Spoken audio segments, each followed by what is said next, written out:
መያዝ መደማመጥ መች ምን እንደማመጣው እንዴ አብዛኛው ሰው ከሆነ በያ ነገር ውስጥ ነው ያለው እኮ ኦርቶዶክሳውያን እንደዚህ ሞተው ቤተክርስቲያን ተቃጥሎ የ110 እና የ101 ዓመት እድሜ ያለው ቤተክርስቲያን ተቃጥሎ 70 እና 80% ማህበራዊ ሚዲያ ላይ ያለው ኦርቶዶክሳውያን ሌላ ዓለም ውስጥ ነው ያለው። ይሄ ምንድነው መደረግ በጣም መሬት መውረድ አለበት። ይሄ በጣም ተከታታይ መሆን አለበት። የሆነ ሰዓት አውርተን የምናውቀው መሆን የለበትም። አይኖ በቃ ጀመሩ ነው እንደዛ እኮ ነው እየተባለ ያለው። በቃ 2 ቀን 3 ቀን ያለቅሳሉ፣ ከዛ በኋላ ይረሱታል። ሰዎቹ ምን ስለሚያውቁ አሁን ገደሉና አይደለ አንድ ወር ታገሱናል። አሁን አንድ ወር ምንም አይፈጠርም። እዛ አካባቢ መንግስት እዛ አካባቢ ያለው የክልል መንግስት እንደዚህ ያደረግናቸው ሰዎች ያዝና ምን ይላል? ከዛ ከሁለቱም እምነት የተገደሉት ምን ይላል? ይሸፋፍናል። 2 ወር 3 ወር ታገሳለህ፣ ከዛ ደግሞ እንደገና ትገደላለህ። በተከታታይ ይሄ ነው እየሆነ ያለው። እኔ በተቻለ መጠን ሆነ ያለበት መሬት ላይ ያለው ሰው ምንድነው ይሄ ስለዚህ ነገር አንዳንድ ወዲ በአውደ ምሕረት ለምንድን ነው የማይነገረው? በአውደ ምሕረት እየሞትን ነው ጸልዩ ቶሎ ሌላውን አይደለም ይሄ በደል ጸልዩ እየሞትን ነው እየተገደልን ነው። አርሲ ላይ ወንድም እህቶቻችሁ እየተገደሉባችሁ ነው፣ አካላችሁ እየጎደለ ነው ብሎ ለምንድን ነው የማይነገረው? ይሄን ነው መደረግ ያለበት። አውደ ምሕረት ላይ መነገር ሰው በደንብ እንዲሰማው። አደበለቴ ገንዘብ መለመን አይደለም። ገንዘብ ለማስለመ 3 ሰዓት 4 ሰዓት ነው የሚቆዩት። ለ30 ለ10 ለ15 ደቂቃ አንድ አቡነ ዘበሰማያት አንድ ጊዜውታ እናደርስላቸው። በአርሲ ለሞቱት እንዴት በየደብሩ ይሄ አይሰማቸውም? እንዴት ካህናት ይሄ አይሰማቸውም? ካህናት ሲገደሉ እንዴት አንድ ካህን አይሰማውም? ይሄን ካህናቶች እንዴት መምራት ያቅታቸዋል? ይሄን እኔ መደረግ ያለበት ይሄን ነው። በሰበት እንዲያን ነገሮች ወደ ሰበት ትምህርት ቤት ወደ ቤተክርስቲያን ወርዶ ቤተክርስቲያን ድምጽ እንድትሆን ከላይ አይደለም ላይ ያሉትን ተዋቸው። 4-5 ኪሎ ያለውን ተወሱን። በየአድባሩ በየደብሩ እንኳን ያሉት ድምጽ እንዲሆኑ ሌላ ቢቀር አንድ ጊዜው ማርነ ክርስቶስ ለህዝቡ እንዲደረግ ለሞቱት ፍትሃቱ እንደው ብርቅ ሆኖባቸዋል። ፍትሃቱ በጣም ለነሱ ቄንጥ ነው። ፍትሃት መታሰቢያው አባቶች ይሄ እንደ ሰማዕትነት መቆጠር እሱ ቄንጥ ነው። ለኛ ቤተክርስቲያን ቄንጥ ነው የሚሆነው። ግን ሌላው ቢቀር እግዚኦ ማርነ ክርስቶስ እንዲባልላቸው አቤት ይቅር ባላቸው እንዲባልላቸው እኔ ይሄንን ነው የምለው። በቃ ወደ መሬት መውረድ አለበት።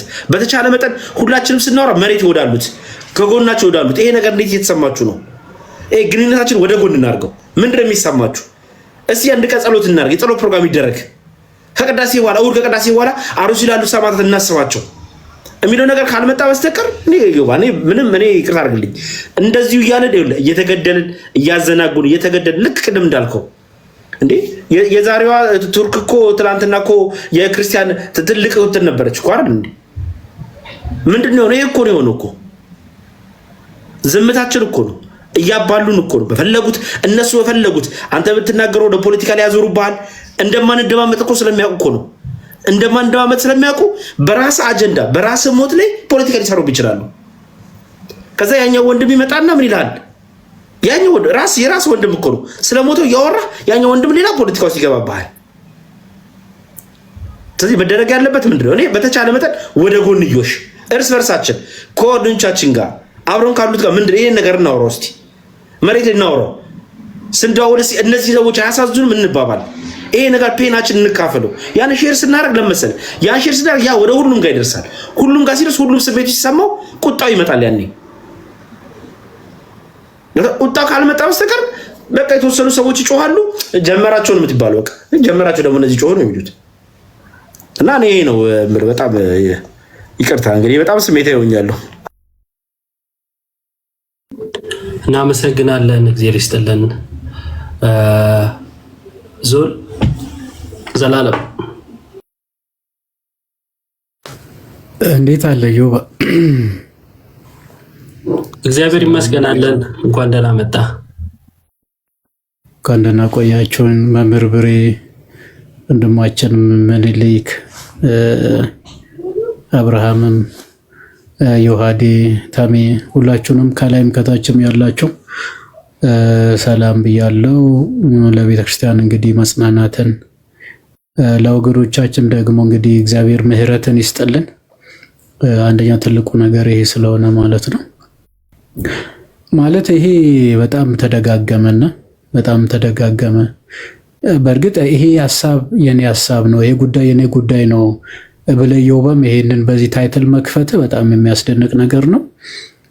ብዙዎች ዝም ባሉበት ሰዓት ምስክር መሆን ጩኸትን ማሰማት ራሱ በጣም ትልቅ ነገር ስለሆነ ማለት ነው። ግን አካሄዱ በነገራችን ላይ አሁን ኦልሬዲ የሆነው ነገር ሆኗል።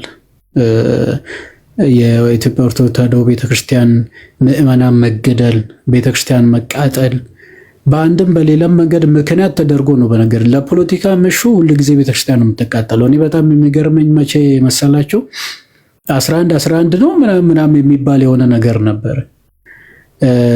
ሲዳማ ካልታገነጠልኩትልና 11 ቤተክርስቲያንን ታቃጥላለህ። አሁን የሆነች ክልል ለመሆንና ቤተክርስቲያንን ከማቃጠል ጋር ምንድን ነው የሚያገናኘው? እንደው ይሄ አይምሮ ያለው ሰው ሁሉ ክልል እሆናለሁ ብለህ ቤተክርስቲያንን ታቃጥላለህ? ክልል እሆናለሁ ብለህ ካህናትን ታርዳለህ? እኔ በጣም አንድ ሊገባን የሚገባ ነገር እኔ ያለ ይመስለኛል። በነገራችን ላይ ጉዳዩ ክርስትናን የማጽዳት ጉዳይ ነው እንጂ በነገራችን ላይ የሆነ አርሲ ላይ የሆነ ወለጋ ላይ ብቻ አይደለም። ክርስትና ህገወጥ ነው ብሎ መናገር ትንሽ ስለሚከብድ ነው። እንደ እስከ 3ኛ መቶ ክፍለ ዘመን ድረስ ክርስቲያን መሆን ህገወጥነት ነው። በነገራችን ላይ እንደ ዘመነ ጌዲዮን ነው በጉድጓድ ውስጥ እንድትኖር የተፈቀደልህ። አሁን በጣም የሚገርመኝ ነገር አሁን በይፋ አልመጣም እንጂ ፋይናል እቅዱ ይሄ ነው። ዳሩን አይደለም ገና መሀሉም ዳር ይሆናል እንደዚህ ከተቀጠለ ማለት ነው።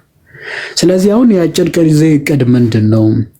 የመካከለኛ ጊዜ እቅድ ምንድን ነው? የረጅም ጊዜ እቅድ ምንድን? ይሄ በጣም የአንድ ሌሊት የአንድ ጀንበር ጉዳይ ሳይሆን በጣም ረጅም ጊዜ ኢኮኖሚካሊ ልናድግ ይገባል። ክርስቲያኖች 750 ምናምን ሰዎች አላቸው እዚሁ። እርግጠኛ ነኝ ምናልባት 600 ክርስቲያኖች ልትኖሩ ትችላላችሁ። ኢኮኖሚካሊ ማደግ አለብን የለብንም ነው። ኦኬ ኃይል የሌለው ክርስቲያን ሁል ጊዜ ተገዢ ሆኖ ነው የሚኖረው፣ ሁል ጊዜ ማለት ነው። እኔ አንዳንድ ነገር ስናቀርብ በጣም ተቃርኖ ይመጣበት። ለምሳሌ መርፌውን ካለ መግዛት ከፈለግ ከኦርቶዶክስ ብትገዛ ትሞታል? አትሞትም እኮ ወዳጅ፣ መርፌ ብትፈልግ ማለት ነው። ጥቂት ነገር ኩን ትልቁን አይደለም። ይሄ በነገራችን ላይ ምናልባት እንትን ካገኛችሁ መጽሐፉን ካገኛችሁ እንድታነቡ በዚሁም አንብቡ አልላችሁም። በእርግጥ 3 ቮሊዩም ያለው መጽሐፍ ወጥቷል ከአሕዛብ ዓለም ማለት ነው። 3 ቮሊዩም ነው ያለው። ከማን እንደግዛ ይሄ ከምን ተነስተን ወደ ኢኮኖሚካሊ እንዴት ዶሚኔት ማድረግ አለብን የሚል ነገር ማለት ነው። ኦኬ ጋይስ እስኪ በዚህ ጀምሩ፣ እስኪ በዚህ እንጀምር። አሁን በኋላ ከዚህ ወጥቶ ዕቃ የሚገዛ ካለ ወይ ነገ ደግሞ ዕቃ የምትገዙ ሰዎች ካላችሁ ከማን ነው መግዛት ያለብን? ይሄን እንኳን አስቡት። ቀላል ነገር እንዳይመስላችሁ። ሞር ፓወርፉል ነው የሚያደርግ። ሰርቫይቫል ኦፍ ዘ ፊተስት የሚል አለ። ዘ ሞር ዩ ሰርቫይቭ ዘ ሞር ዩ ፊት ዘ ሞር ዩ ካን ሰርቫይቭ። ፊት ካደረግ ትኖራለህ አይነት ማለት ነው። እቺን አንድ ቤት ስራ ወሰዱ። አንደኛ ማለት ነው። ሁለተኛ ዛሬም ተጮኸ ነገም ተጮኸን እንዴ ስንት ተጮኸናል። በነገራችን ላይ አንድ ድል እኮ አመለጠን። የሆነ ጊዜ ትዝ ይላችኋል። አንድ ድል በጣም ነበር ያመለጠን፣ ክብራችን ልንገልጥ የነበረበት ማለት ነው። እኔ ትዝ ይለኛል ከ10 ዓመት በፊት ከ10 ዓመት በፊት በቃ ምን ይመጣል መሞት ነው ብሎ ሰዎች ፈርቶን ነው በነገራችን ላይ ነገር ይፈልጉን የነበረው፣ እየፈሩን ማለት ነው። አንድነታችን ጠንካራ ነበረ። አንድነታችን በጣም ጠንካራ ነበረ በወቅቱ። እየፈሩን ነው ነገር ይፈልጉን የነበረ። ነካኩንና እንዴ እንደዚህ ናቸው እንዴ በቃ ነካኩንና እንደዚህ ናቸው እንዴ ተባለ መጨረሻ ላይ ማለት ነው። አሁንም በነገራችን ላይ ይሄ ውይይቱ ወዴት ማምራት አለበት? ፕራክቲካሊ ካልተገለጠ ምንም አናመጣም። እመኑኝ ምንም አናመጣም። ቅድም እዮባ ያለውን ነገር እደግፋለሁ። ኢትዮጵያ ሀገር እግዚአብሔር ኢትዮጵያ ሀገር ነበረች ጋይስ፣ ነበረች። ኦፍ ኮርስ እናውቃለን። እስራኤልም ሀገር እግዚአብሔር ተብላለች። አሁን ቅድም 2 ዓመት ምናምን ዓመት ያሳስራል ሲባል ሰምቻለሁ አንድ ዜና ላይ። ኢየሱስ ብሎ መጥራት ማመን ክርስቲያን መሆን ማለት ትልልቅ ጉባኤያትን እና ኒቂያን እነ ቁስጥንጥንያን እነ ኤፌሶንን ያው ቱርክ ነው በቃ። እነ ሶፊያ ሀገያ እኮ ታላቁ ሊቅ ቅዱስ ዮሐንስ አፈወርቅ ወንጌልን የሰበከባት ቤተክርስቲያን ነበረች። አሁን ግን አይደለች። አያችሁ ቦሌ መድኃኔዓለም ነገ መስጊድ ላለመሆኑ ምን ማስረጃ አላችሁ? እኛ ተኝተን ጠላት መጥቶ ከዘራ ምን ታደርጋለህ ነው በቃ። ይሄ ግራን በመታ የቀኝን ስጥ የሚለውን አባባል ትተን ጋይስ እውነቴን ነው የምለው፣ ይሄ ካልሆነ መፍትሄ አይመጣም። አንድ መፍትሄ አምልጦናል፣ አሁንም ልናመጣ ይገባል። ጥቁር ለብሰን በአደባባይ አንገታችን ለሴፍ ብለን የነበርንበት በልመና ነው ያ ሰልፍ የተገለበጠው። በነገራችን ላይ እሱ ካልመጣ መቼም ያው ዛሬ ተናገርኩ፣ ዛሬ ዓመትም እንደግማለን። ወለጋን ይጨርሳል፣ አርሲን ይጨርሳል። ጫፍ በጣም ደካማ ነው ተብሎ በዛ ላይ እኮ ክርስቲያን እኮ ደፋር ነው። በነገራችን ላይ ክርስቲያን ፍቅር ነው የያዘው እንጂ እኮ ደፋር ጀግና እኮ ነው። አቅቶት እኮ አይደለም። በነገራችን ላይ እንዳትከላከል እጅ ግርህን ያስርሃል አንተ። ኦኬ ሌላው መጥቶ ሲጨፈጭፍ ደግሞ ጽድቅ እኔ አልገባኝም። ምንድነው እየተደረገ ያለው ጋይስ? መንግስትም እውነት መሪያችን ከሆነ ጠባቂያችን ከሆነ ግብርን ከኛ የሚሰበስብ ከሆነ የመኖር መብታችን ማስከበር አለበት። ይሄ ማስከበር ሪያሊቲው ይሄ ነው። ግን እያደረገ ነው አናውቅም። በቃ ቅድም ማን ነበር ዝም ማለት ከወንጀል ጋር መስማማት ነው የሚል አለ። በፍርድ ቤት ደረጃ የሆነ ነገር ተከሰ ዝም ካልክ መልስ ካልሰጠህ ተቀብለሃል ማለት ነው በተዘዋዋሪ። በቃ መንግስት አባታችን ከሆነ በነገራችን ላይ እንደ ልጅነት እንወቅሰዋለን። እንደ መብታችን ሊያስከብር ይገባል፣ የመኖር መብታችን። እንደኛም ግብር እኮ እንከፍላለን። በነገራችን ላይ ወታደር እኮ እናዋጣለን። በነገራችን ላይ በነገራችን ይሄ በጣም መታሰብ አለበት። አሁን ስሜታዊ ምናምን መሆን ሳይሆን አባቶችን መጥራት አለባቸው። መጥራት እኔ በጣም ማንቀበላቸው ሰዎች አሉ፣ ግማሽ ፖለቲካ ግማሽ መንፈሳዊ የሆኑ ማለት ነው። ስለዚህ እንደው እግዚአብሔር ረድቶን በኃይል ካልተመለስን ይሄ በልመና ድምፅ ለሌላቸው ድምፅ ለማን ነው የምትጮው? ቆይ ማን እንዲሰማ ፈልገ ነው የምትጮው? ድምፅ ለሌላቸው ድምፅ ማን እንዲሰማክ? ስለዚህ ራሳችን መብታችንን ማናስከብር ከሆነ መጥፋታችን የማይቀር ነው። እግዚአብሔር ይስጥልን።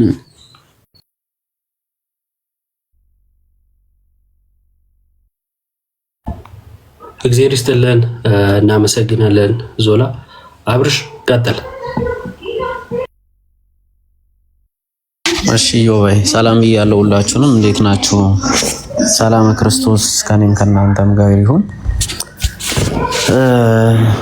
ያው ያማል ቅድም እኔም አንድ ቪዲዮ ሰርቻለሁ ማለት አቁሜ ነበር። በጣም ተለማመድ ነውና ድምጽኑን ነው በቃ ሁሌና በቃ አሁን ሳይ አርሲ ላይ እኔ ያህል ሰው ተገደለ በቃ እንደ ኖርማል ማየት ጀመረ። ለመድ ነው ማለት ነው። ምክንያቱም ቪዲዮ ሰራን ስንት አመት ሙሉ ሰራን። በቪዲዮ ምንም ጠብ የሚል ነገር የለም። አትግደሉን የሚሉት ይታሰራሉ። ገዳዮች ግን አንድም ቀን ለፍርድ ሲቀርቡ አይተናናውቅ። አንድም ቀን ማለት ነው። ገዳዮች እንደፈለጉ በነፃነት ይኖራሉ። አረ ኦርቶዶክሳውያን ተገደልን አለቅን ብለን ድምጽ ስንሆን ደግሞ እንታሰራለን ማለት ነው። ምክንያቱም በጣም ብዙ ኦርቶዶክሳውያን ለምን ድምጽ ሆናችሁ በሚል ሲታሰሩ እንግዲህ ያየን ነው። እነ ኩኔ ደመላሽ፣ እነ ደረጀ ዘወይንዬ፣ እነ አሁን በቅርብ የታሰሩት መምህራኖቻችን እንዴ በጣም ብዙ ማለት ነው። ለምን ገደሉን በሚል ነው ይሄ ሁላ ሰው የታሰረው እንጂ ገዳይ እስቲ አንድ ገዳይ ማለት ነው እንደው የኦርቶዶክስ ሃይማኖት ተከታዮችን ገሎ ለፍርድ የቀረበ ወይ ደግሞ የታሰረ አንድ እንደው ሰምታችሁ ታውቃላችሁ? እኔ ሰምቼ አላውቅም። ቤተክርስቲያን ይሄው በተለይ ይሄ 8 አመት ማለት ነው በየቀኑ ይቃጠላል፣ በየጊዜው ይቃጠላል። ቤተክርስቲያን እኮ ማለት በጣም ትልቅ እኮ ነው። በጣም ትልቅ አይደለም? ቤተክርስቲያን እኮ ከ7-8 አመት በፊት አይደለም ቤተክርስቲያን የአንድ የግለሰብ ቤት እኮ አይነካም። የግለሰብ ቤት ቢነካ የነካው ሰውዬ ለህግ ይቀርባል ወይ ለፍርድ ይቀርባል፣ የፈለገ ነገር ይሁን። አሁን ግን ቤተክርስቲያን ማለት ትልቅ ተቋምን እያቃጠሉ እንደ ኖርማል ነገር በቃ ኖርማል በቃ ቤታቸው ማገዶ እንደሚያነዱት እንደዛ ነገር ነው እየታየ ያለው። እሰይ የሚባል ነገሩ ትዝ ይላችሁ እንደሆነ ቢኒያም ሽታዬ ሲናገር ሰምቼዋለሁ ማለት ነው። ምንድነው ያለው? 400 የምንሆን ፓስተሮችን ሰብስቦን ቤተ መንግስት ውስጥ ምንድነው ያለን አለ? ኦርቶዶክስን ላያት አልፈልግም፣ ላጠፋት ነው የምፈልገው ብሎናል። እናንተ በርቱ ብሎናል ብለዋል። እንግዲህ ስለዚህ ገዳያችን በእርግጥ መንግስት ነው። ምክንያቱም ኦርቶዶክሳውያን ሲገደሉ ምንም የማይቆረቆረው ከሆነ ይጠብቀናል ያልነው አካል አገሪቷን ይመራል ያልነው አካል ስንገደል ዝም የሚል ከሆነ እዚህ እውነትም መንግስት የለንም፣ እኛን የሚመራን አካል የለም። ቤተክርስቲያን አሁን እንግዲህ ሲኖዶስ ይህንም ያህል እንደው ምዕመን ያላት ቤተክርስቲያንን የሚመሩ አባቶች ዝም ብሎ የሚያዩ ከሆነ በጣም ትልቅ ችግር ነው። ምክንያቱም እነሱ እኮ ቢያውቁ ኖሮ አይደለም ኢትዮጵያን መላ ዓለምን እኮ አንቀጥቅጦ መግዛት የሚችሉ ናቸው። ይህን የመሰለ ምዕመን ቆራጥ ጀግና የሆነ ምዕመን ይዘው ማለት ነው። ነገር ግን ምን ያደርጋል እንግዲህ በጥቅማ ጥቅም ይሁን በምን ይሁን አላቅም፣ የተያያዙት እርስ በርስ ምን አይነት ፍራቻም እንዳለ አላቅም። ዝም አሉ ሁሉም ማለት ነው። ዝም እስከ መቼ ነው እንዲህ የሚቀጥለው? እኔ አሁን እንደ መፍትሄው ብዙ ነገር ተብሏል። ብዙ ማውራቱም የኔ ያህል ጥቅም የለውም። እንደ መፍትሄ የማመጣው እምለው ሐሳብ ምንድነው? ቅዳሴ እንሄዳለን። እዚህ ጋር ያው ወንድሞች አላችሁ፣ እዚህ ጋርም 700 ምናምን ሰዎች አላችሁ። ቅዳሴያችንን ካስቀደስን በኋላ እያንዳንዳችን አሁን ከሚዲያ ላይ ወረድ ብለን ቤተክርስቲያን ላይ መጮህ አለብን። ቅዳሴያችንን ከጨረስን በኋላ ይሰበስቡን አይደለ? ለወንጌልም ይሁን ለብር ስብሰባም ይሁን ይሰበስቡናል። እዛ ጋር መጮህ፣ በቃ አባቶች ላይ መጮህ። እስከ መቼ ነው ዝም የምትሉን? እስከ መቼስ ነው እናንተ በጎቻችሁ ሲበሉ እናንተ ዝም እያላችሁ እዚህ የምትቀመጡት እያሉ እነሱ ላይ መጮህ መቻል አለብን። ከዛ አንድ ስቴፕ ሄደን ማለት ነው እያለ ይቀጥላል ማለት ነው። ከዛ በኋላ ሁሉም አንዴ ተነጋግሮ በቅዳሴ ላይ ሁሉም ተነጋግሮ በተመሳሳይ ሰዓት በየቤተ ክርስቲያኑ ይነገርና ከሁሉም ቦታ አንዴ ሰላማዊ ሰልፍም ይሁን ምንም ይሁን በቃ መውጣት። ምክንያቱም ዝም ብሎ ከማለቅ እንደዛ ይሻላል። ለምን እኛ እኮ ሞትን የምንፈራ አይደለም እንዴ? ክርስቲያኖች አይደለም እንዴ? ለምንድን ነው ሞትን የምንፈራው? ሞት እኮ ለኛ መሸጋገሪያ ድልድያችን። ልሄድ ወደ ክርስቶስ ልሄድ እናፍቃለሁ አይደል ያለው ቅዱስ ጳውሎስ። ስለዚህ እኛ ሞትን የምንፈራው ነገር ሳይሆን መሸጋገሪያ ድልድያችን ስለሆነ እኛ ክርስቲያን ስለሆንን ከሞት በኋላ ወዴት እንደምንሄድ ስለምናውቅ ምንም መፍራት አያስፈልግም። በቃ ለምንድን ነው የምንፈራው እንዴ? ገዳዮች ያልፈሩ እኛ ሟቾች አትግደሉ ለማለት እንፈራለን እንዴ? ምንም መፍራት አያስፈልግም ጋይስ። ይሄንን ነገር ወደ መሬት ማውረድ መቻል አለብን። አደራጁን የሚሉ በጣም ብዙ ሰዎች አሉ፣ በኮመንትም ይሁን በምንም ግን ማንን ያደራጃል ነው ችግሩ። ይሄንን ራስን አደራጅ ነው እንደኔ ማለት ነው። ምክንያቱም ባለህበት በቃ ተነስ፣ ውጣ፣ ቅዳሴ ላይ ጩህ። ቅዳሴ እንዳለቀ ከዛ በኋላ ለወንጌል ሲሰበሰብ ውጣና በቃ ጩሁ። በቃ ከዛ በኋላ እያልን ወደ ጠቅላይ ቤተ ክህነት ድረስ ተሰብስበው ወደ መሄድ ደረጃ እንደርሳለን። ከዛ እነሱም ይመሩን ከሆነ ይመሩናል፣ ካልመሩን ደግሞ ህዝቡ ከተግባባ እኛ ራሳችን እንደሚሆን እናደርጋለን። ኬንያ አላየንም እንዴ? ነዳጅ የሆነ ሳንቲም ጨመረብን ብሎ ሀገሪቷን ቀጥ አድርጎ ተደራድሮ ከመንግስት ጋር ወደ ነበረበት አስመልሷል እንዴ። እኛ እኮ እምነት ነው ያዝነው። ያውም እኮ ነዳጅ ጨመረ ወይ ዳቦ እንዲሆነ ምን በለው አጣ ምን ጠጣው አጣ ምናምን ብለን አይደለም። ሃይማኖታችን ተነካብን። ከአካላችን ላይ የሆነ አካል እየጎደለ ነው ያለው። ይሄንን ነው እያልን ያለነውና በዚህ ጉዳይ ላይ ዝምታም ቸልተኝነትም አያስፈልግም። ይኸው አሁን የፊታችን እሁድ ይጀመር ይሄ ነገር። ከፊታችን እሁድ በቃ ሁሉም ኦርቶዶክሳዊ ቅዳሴ እንዲሄድ ንቅናቄ ይፈጠር። እዛ ቅዳሴ ላይ ሁሉም ሰው በሄደበት ሁሉ ይጩህ። ከሚዲያ እንውረድ ነው በቃ። እኔ አሁን አይታችሁ ከሆነ ጠፍቻለሁ ቲክቶክ ላይም። ይሄን ፕሮፋይሌን ራሱ እንግዲህ ቆይቷል። ያኔ ነው አርሲ ብዬ ያደረኩትኝ። አልቀይረውም ያልኩት ራሱ ምናልባት ጊዜ ተለውጦ ያው ጊዜ ቂጣ ነው ይገለበጣልና ተለውጦ ኦርቶዶክሳዊም አርሲ ላይ ያሉትም ሰላማቸውን ያገኙ ለታ ያኔ ፕሮፋይሌን ልቀይር ይችላል። አካውንት ካለ ማለት ነው እስካለ ድረስ። እስከዛ ድረስ ግን ፕሮፋይሌን አልቀይርም ብዬ ነው እንደዚህ ያስቀመጥኩት ማለት ነው። እና ይሄንን ልል ነው። አላብዛባችሁ፣ ብዙ ወንድሞችም ስላላችሁ ወደ መፍትሄ ሂዱ። በቃ ይሄን ለማለት ነው። አመሰግናለሁ ዮባይ። እግዚአብሔር ይስጥልን አብርሽ፣ እናመሰግናለን። አሪፍ ሀሳቦች ነው ያነሳው። እግዚአብሔር ያክብርልን። በዚሁ አጋጣሚ አንድ የታዘብኩት ልነግራችሁ ነው። የኢኦቲሲ ህዝብ ግንኙነት ፔጅ እያየሁት ነበረና ብዙ አባታችን አንድ ምንድነው የካቶሊክ ምናምን ህዝብ ግንኙነትን ምናምን በጽህፈት ቤታቸው ተቀብሎ አነጋገሩ የሚል ከሶስት ሰዓት በፊት ያወጣው መግለጫ አለ። ከዛ በኋላ በቃ እንዲህ ካለማ ስለ አርሲ የሆነ ነገር ይላል ብዬ ብፈልግ አሁን በዚህ ሰዓት ዜና ሊሆነን የሚገባው የምር ይሄ ነው እና ስለገረመኝ ብቻ ነው። ዮሐዴ ይቀጥል።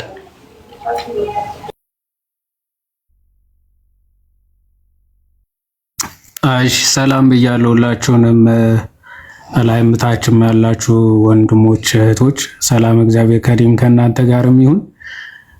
በእርግጥ አብዛኛው ስለተባለ እኔ የተወሰነ ነገር ብቻ ብዬ ወደ ወንድሞች እንሄዳለን ማለት ነው። አብዛኛው ስለተባለ እንግዲህ ወንድሞች ብለውታል።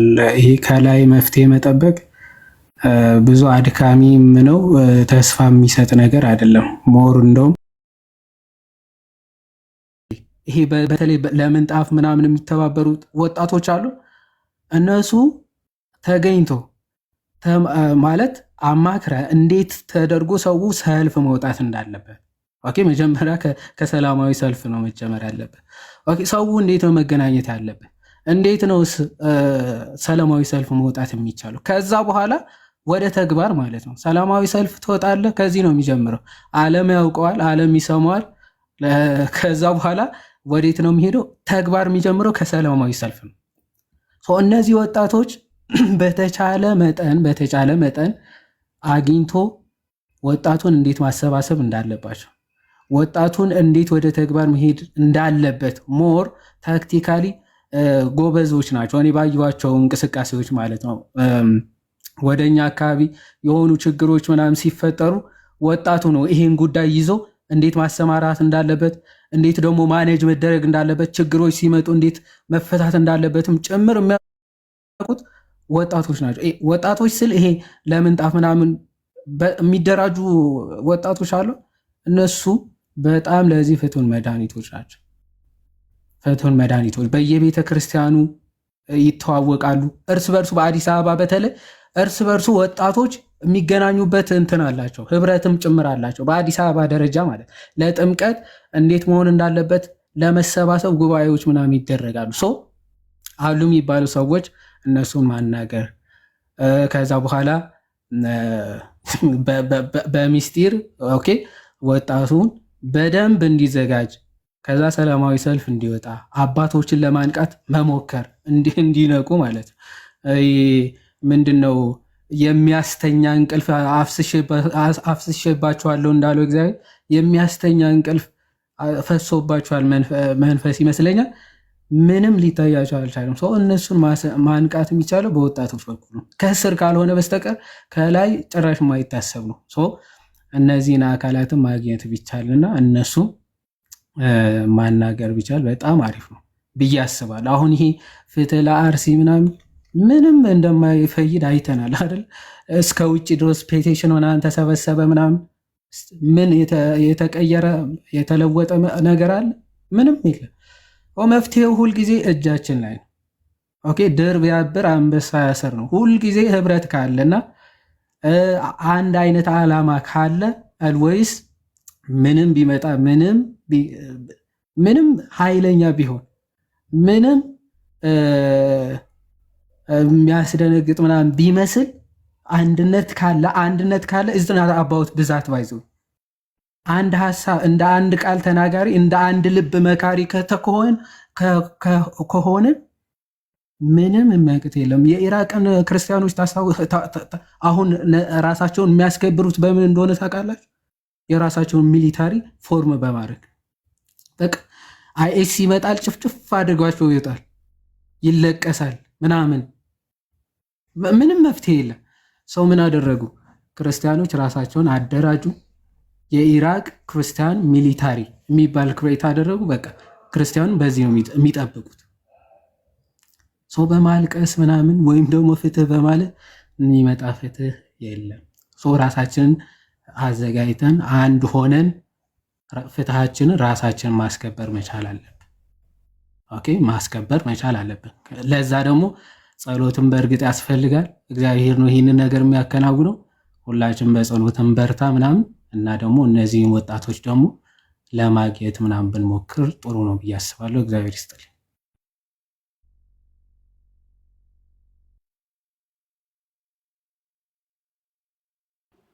እግዚአብሔር ይስጥልን ዮሐዴ፣ በጣም አሪፍ ሀሳብ ነው። መፍትሄ ከማን ነው የምናገኘው? ምንድነው ማድረግ ያለብን የሚለው ላይ እየተነጋገርን ነው። አሁን ለመጣችሁ የተነሱ ሀሳቦች አሉ። በደንብ ያዟቸው፣ በደንብ ስሟቸው፣ እናብላላቸው። ከዛን ደግሞ ቀጣዩ መነጋገር ያለብንን ማድረግ አለብን ብለን ያሰብነውን እዚሁ እየተነጋገርን እንቀጥላለን ማለት ነው። ተሙ ኢዮብዬ፣ ብሬ፣ ዘልዬ፣ አብርሃም፣ ዮሐድዬ፣ ናቱ፣ ዲያቆን ሞኬ፣ ልደት ሁላችሁንም ሰላም ብያለሁ። ታችም ላይም ያላችሁ ትንሽ የሚያስደነግጥ ነገር ነው ኢዮብ ዛሬ የምንሰማው ነገር። ብዙ ጊዜ ተለምዷል ሚዲያ ላይ አንድ ሳምንት 10 ቀን እየተጮኸ ዝም መባልና ይህን ነገር ለምደውት ከሆነ አላውቅም። ቤተክርስቲያን እንደሚታወቀው ሁላችንም እናውቃለን፣ ገንዘብ መሰብሰብ ላይ አባቶች ፊት ለፊት ናቸው። ረዥም ሰዓት ገንዘብ በመሰብሰብ በጣም ነው የሚቆመው። የተለያየ ምክንያት ተፈልጎ ገንዘብ ይሰበሰባል። ትውልድ ከሌለ ግን ምን ይሰራል? እና ለነማን ነውስ ገንዘቡ ተሰብስቦ ህንፃው የሚታነጸው? ሰው በማህተቡ እየተመረጠ እየተገደለ እየታየ፣ ሰው በማንነቱ እየተገደለ እየታየ የአባቶች ዝምታ እስከ መቼ ድረስ ነው ለሚባል መንግስትንም እንዲነሳ የመጀመሪያ ማድረግ የሚቻለው አባቶችም ተነስተው ያማል። የሆነ ነገር አይቼ ነበረ። ህንፃ ለመመረቅ 4 ኪሎ አካባቢ ጋር ሲሄዱ፣ ኮሪደሩ አካባቢ ጋር ሲሄዱ አይቻለሁ። አባቶች ተነስተው አሁን አርሲ ላይ ስለሞቱት መልስ መስጠት አለባቸው ብዬ አስባለሁ። ከወጣቱ ጋር እናድርግ በሚባለው ሁሉ ከጎናችሁ ነው ያለሁት። ያማል ነው ማውራውንም ስላጣው ነው። ዛሬ ሳይ ስለተገደሉ ሰዎች ሁልጊዜ በቃ ለምደነዋል። 1 ሳምንት 3 ቀን 4 ቀን ፕሮፋይል ቀይሮ መጮ ብቻ እንደሆነ ያውቃሉና እግዚአብሔር ልብ ይስጠን። የምትሉት ሁሉ ከጎናችሁ ነው ያለሁት። ኢዮብዬ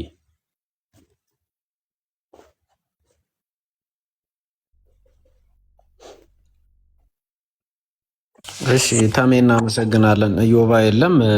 ናቱሻ ቀጥል፣ ያው እንዳገባብ ስለተባለ ናቱዬ።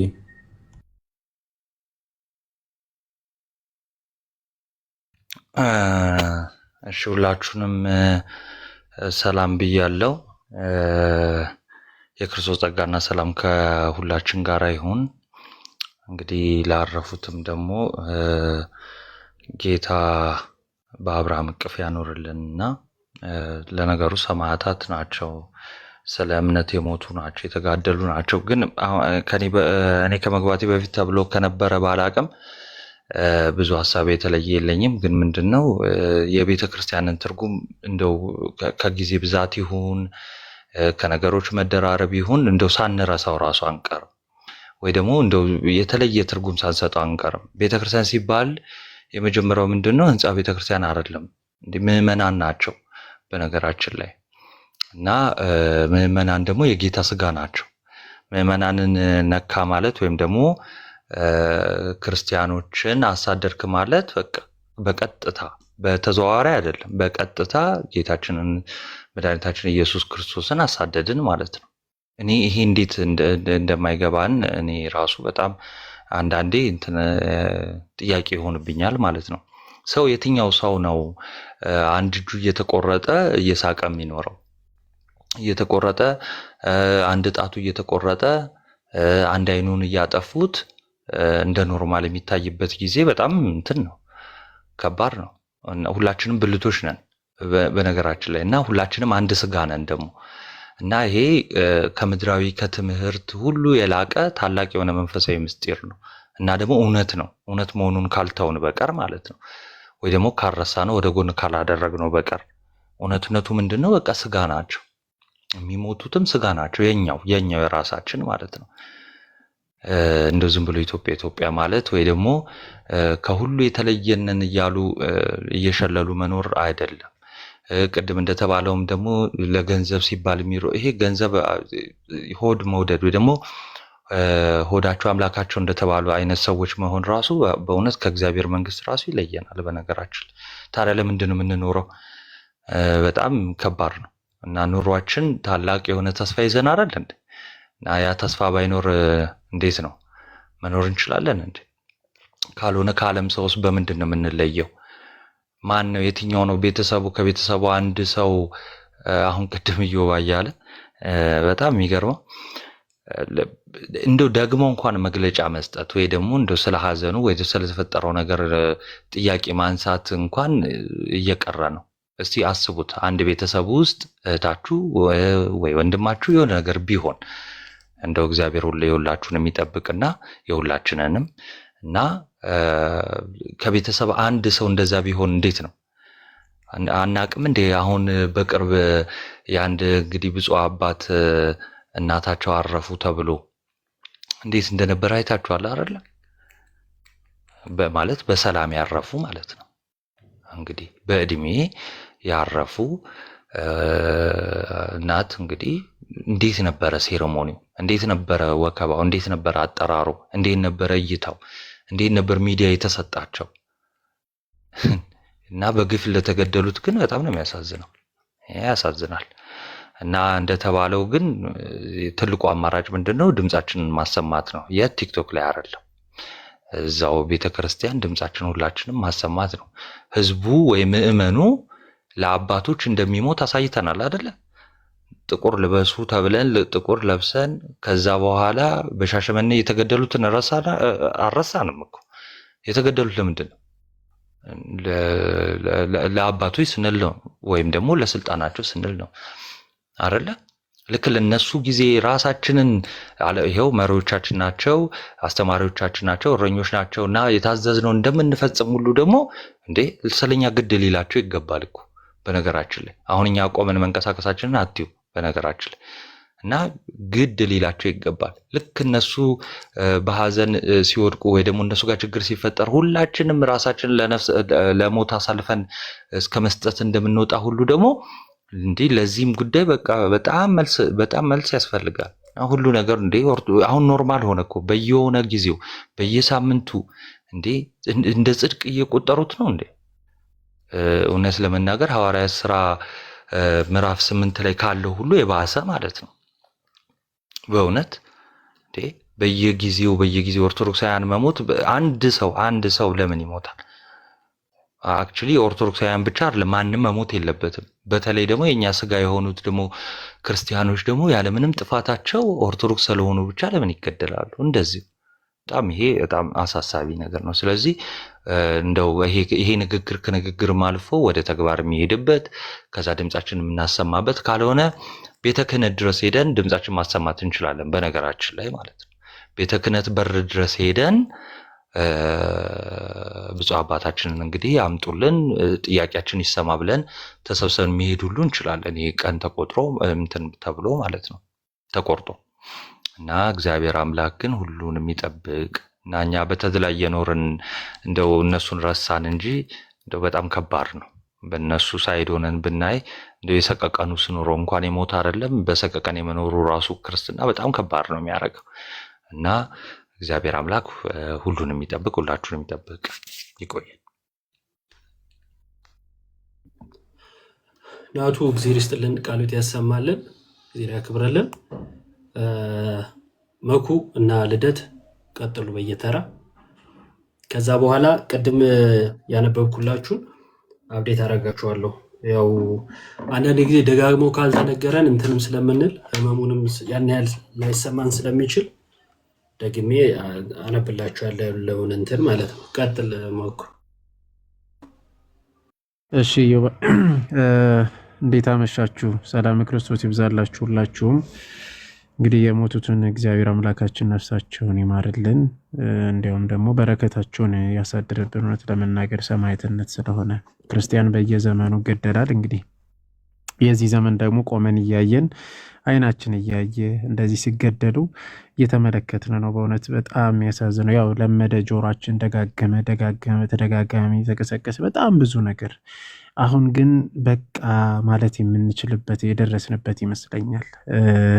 ቅድም ብዙ መፍትሄዎችን ለማስቀመጥ አብርሽም ሲያነሳ ነበረና አንዳንድ ነገሮችን አሁን ቤተክርስቲያን የተማሩ ሰዎችን አላት። የተማረ ሰው በገንዘብ ደረጃ በምን ደረጃ ቤተክርስቲያን የሚረዳት ቤተክርስቲያን ስንል እንግዲህ ሁላችንም ተሰብስበን ነውና ማድረግ ያለብን ወደ ስትራቴጂ መውረድ ነው ያለብን። በቃ ግድ ነው የሚያስፈልገው። የመጀመሪያ መቀስቀስ ካለብን ህዝቡ ማወቅ አለበት፣ መቀስቀስ አለበት። ከዛስ ቀን ቆርጠን ይሄ ቀን ላይ ወተን ወደ ቅዱስ ሲኖዶስ የሚሆን በአጥቢያ ቤተክርስቲያናት እያንዳንዱ ምእመን ጋር ደርሶ ሁሉም ድምጻችን ይሰማ ማለት አለብን። የመጀመሪያ ማለት ግን እንዲያው እንደተለመደ በተደጋጋሚ እንደዛ ከዚህ በፊትም እንደምንናገረው ሚዲያ ላይ እንደሚጮህን ማቆም የለብንም እና ሁለተኛው ስትራቴጂ ወደ ሁለተኛ መሄድ ያለብን ትልቁ ነገር ሰንሰለትን መፍጠር አለብን። ሰንሰለትን መፍጠር እስከታች ድረስ ማለት ነው።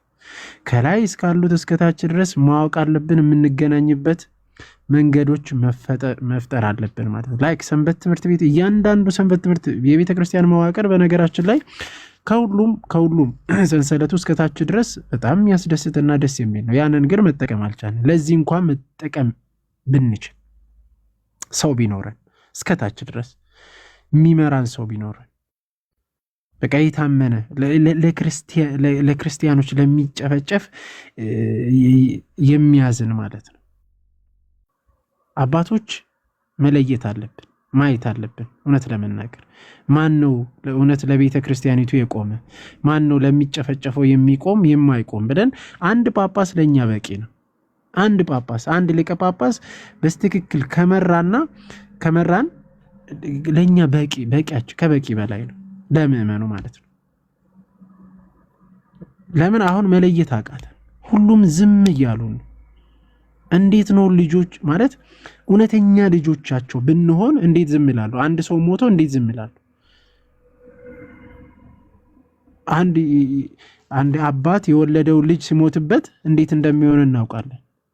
እንዴት አባቶቻችን ዝም ይላሉ? መለየት አለብን።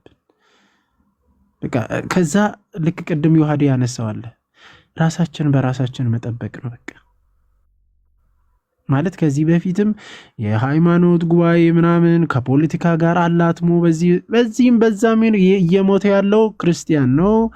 አንድ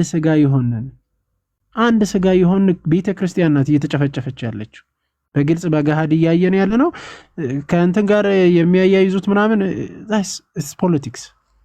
ግን ትልቁ ነገር ቤተ ክርስቲያን ላይ እየተካሄደ ያለውን እያየን ነው፣ እየተመለከትን ነው። እና ወደ እንትን ብንወርድ መልካም ነው። በቃ ድምጻችን ማሰማት አለብን፣ እስከታች ድረስ መውረድ አለበት።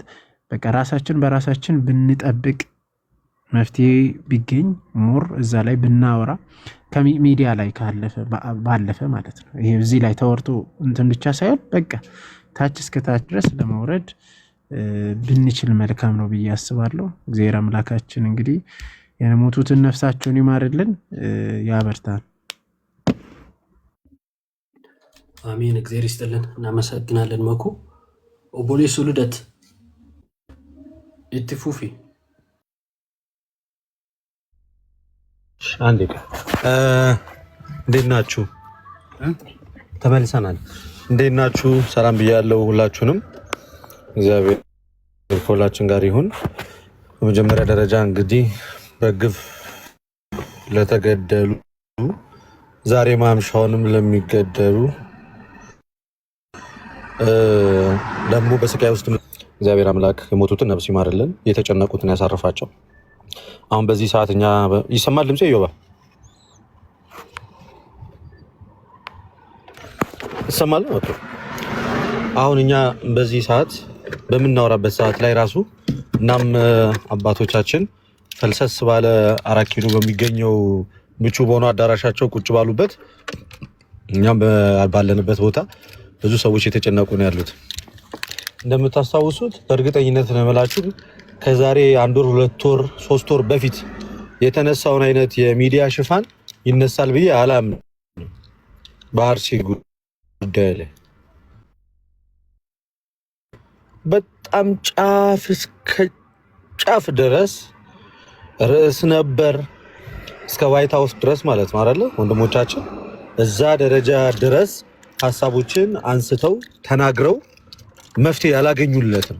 እኔ ውጭ ሀገር በመሄድ መፍትሄ እናመጣለን ብዬ አላምንም። መፍትሄ የምናመጣው ቤተክርስቲያን እራሷ ናት መፍትሄ ያላት፣ እጇ ላይ ነው ያለው መፍትሄ። አቅም እንዳላት ከዚህ በፊት አሳይታለች ወንበሯ ሲነካ። ስለዚህ አደረጃጀቱ ምኑም እያንዳንዱ ነገር ይደረግ ቢባል ከቤተክርስቲያን ግን በጣም በሚያናደው ሁኔታ የኛ ቤተክርስቲያን አይደለም ልጆች የኛ ቤተክርስቲያን አባቶች አይደለም ልጆቻቸው ሊመሩ ሊያናግሩ ይቅርና ከወንበራቸው ራሱ የመነሳት አቅም የላቸውም። በጣም በምግብ ቦርጫቸው ከመነፋቱ የተነሳ ነው። ሲታዩ ራሱ የሆነ አባት አይመስሉም አብዛኞቹ። 90 መጽሐፍ ሲጋ ደርድረው እግራቸውን ጥር አድርገው ከመቀመጥ ውጭ ምን ያደርግልናል? እኛ እሷ ምንም አያደርግልንም። በእርግጥ እኔ ግልጹን ስነ ምንም አያደርግልንም። በቃ ጎበዝ ከሆናችሁ ለነፍሳችሁ ያደራችሁ ከሆናችሁ ከፊት ቅደሙ። ሙስሊም እንኳን ዘላለም ሕይወት ይኖረው አይኖረው አያውቅም እኮ፣ ግን ለሃይማኖቱ ግን ሄዶ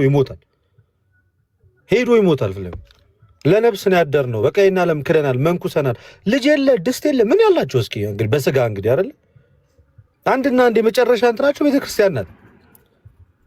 በጎቼን ጠብቅ ብሎታል። እውነት እነሱ እረኞች ከሆኑ እኛንን እንኳን እየጠበቅናቸው ያለ ነው። ባይዚ እነሱ ራሱ እውነት እኛን እየጠበቅናቸው ያለ ነው እንጂ እነሱ እኛን በጭራሽ። ወይ በዚህ ሰዓት ላይ እኮ የሆነ ላይቭ ጌም ምናምን እያዩም ሊሆን ይችላል ቲክቶክ ላይ ነገር አለማቸውም አይደለም። እኔ እንኳን በስሰማ እንዳጠቃላይ ከ30 ምናምን በላይ ሰዎች እንደሞቱ 13 ሰው ሞቷል ብሎ ይዘገባል። እሱ ብቻ አይደለም ደግሞ የሚያሳዩት ነገር እንዳለስ ልማት ገለመሌ ምናምን በጣም በቃ ዘግናኝ ነገር ነው። እሺ ያድርጎ። እኔ አሁን አብዛኛው ጊዜ እንዲህ ተመረቀ ምናምን የሚለው እሱ አይረብሽም ብዙ፣ ግን ጎን ለጎን ግን ማስኬድ ይቻላል። በቃ ፊት ለፊት ወኔ ያለው አባት ጠፋ ይመስለኛል። ሁሉም የየራሳቸው የሆነ ከኛ የባሰ ኃጢአት ውስጥ ነው ያሉት ማለት ነው። እኛ ኃጢአተኞች ነን እውነቱን ስነግራችሁ። እኔ በቃ ተረዷቸውና እኛው ራሳችን የራሳችንን መፍትሄ መፈለግ አለብን። በቃ እነሱን ተረዷቸው። ፈርተዋል፣ መናገር አይችሉም። ራሳቸው ከባባድ ነገር ተይዞባቸዋል። በቃ በእርግጥ ነው የምነግራችሁ፣ መናገር እንዳይችሉ ተደርገዋል። በቃ ምንም ማድረግ አይችሉም። እንተነፍሳለሁ ቢል በቃ የሆነ ነገር ውስጥ ነው የሚገባው። ስለዚህ በቃ ተዋቸው እነሱ በቃ ንጹሃን ቢሆኑ ኖሮ ለነፍሳቸው ያደሩ ቢሆኑ ኖሮ እውነተኛ አባቶች ቢሆኑ ኖሮ አርሲ እኮ ስንት ጊዜው መጨፍጨፍ ከጀመረ መሞት ከጀመሩ ማለት ስንት ጊዜያቸው የዛሬ አይደለም እኮ በሚዘገንን ሁኔታ ነው የሚሞቱት። ደግሞ እኮ በሚያሳዝን ሁኔታ ያን አብዛኛውን ነገር ለአባቶች መስጠት ትተን እኛው ራሳችን እውነቱን ለመናገር አደረጃጀት መፍጠር ካለብንም መፍጠር ነው። ከሞቱት የተለየ ነገር አይደለም። በቃ እኛ ይደርስብን ቢባል ጫና መፍጠር የማይችሉ ከሆኑ ወይ ሄደን 4 ኪሎ በራቸው ላይ ሄደን የሞቱትን ፎቶ ይዘን እነዚህ ላይ ነው እየተረማመደ ያላችሁ ብለን ጠይቃቸው። ወይ ደግሞ ቪዲዮ መስራት ካለብን ማለት ነው ስማቸውን እየጠራን እንስራ። ወይ ደግሞ በቃ እስከዛሬ ያላደረግነው አባቶች ዝም አሉ ምናምን አይደል? አሁን ይህ መልእክት ለብፁዕ ወቅዱስ አቡነ ማትያስ ለእንትና ስማቸውን እየጠራን አባቶችን ማለት ነው ምንድነው እየሰራችሁ ያላችሁት ብለን ለምን በተከታታይ ሁላችንም ቪዲዮ አንሰራም? ስማቸውን እያነሳን ብፁዕ አቡነ እንትና የእንደዚህ ሀገረ ስብከት አባት ብፁዕ እንትና ምን እየሰራህ ነው? ምን እየሰራችሁ ነው? ልጆቻችሁ እየሞቱ ነው። ምን እየሰራችሁ ነው? ለምን ረፍት አንነሳቸውም? አባቶቻችን በቪዲዮ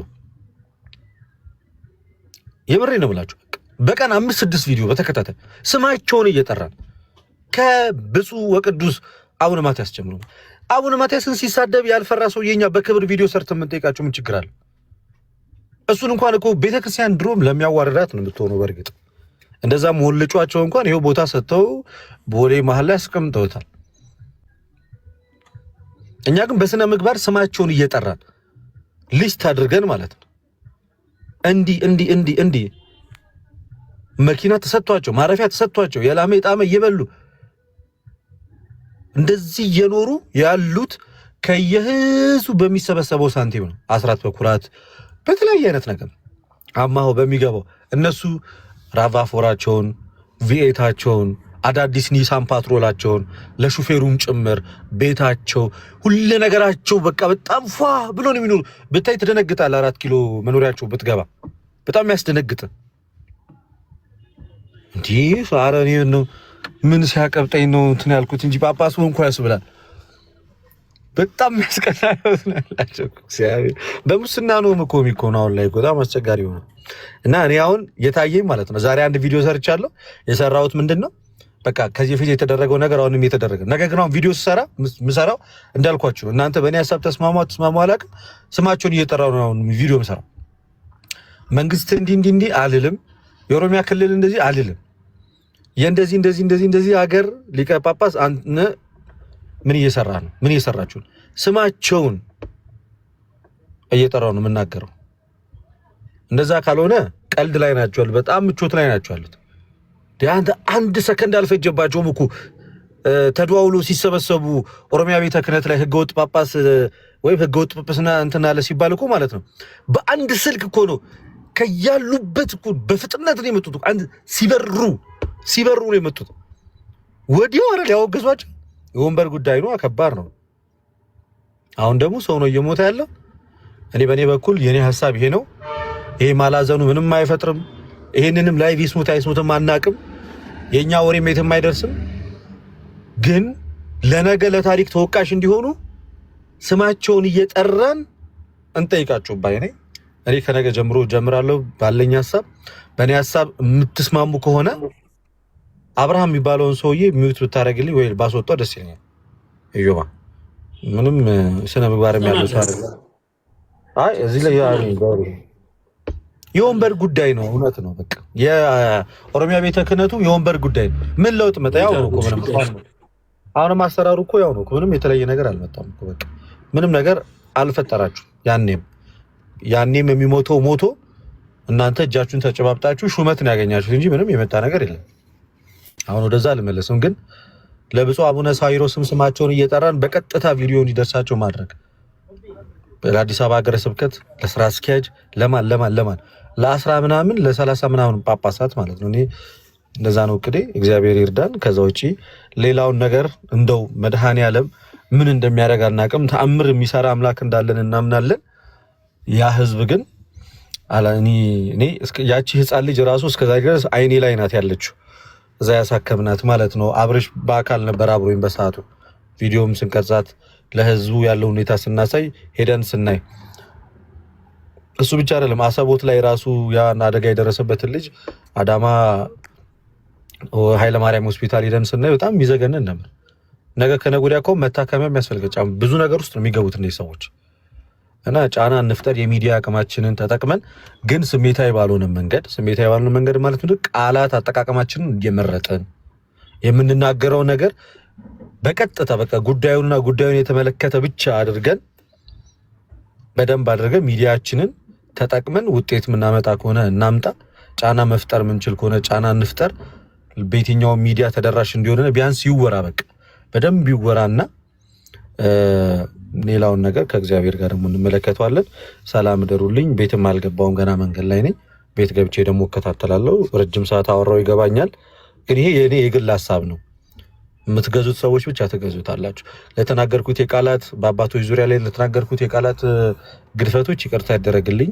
ግን ቢሆንም በጣም የሚያሳዝን ስለሆነ ነው እንደዛ ጠንከር ብዬ እንድናገር ያደረገኝ እንጂ አባቶችን ካለማክበር እንዳልሆነ ይታወቃል።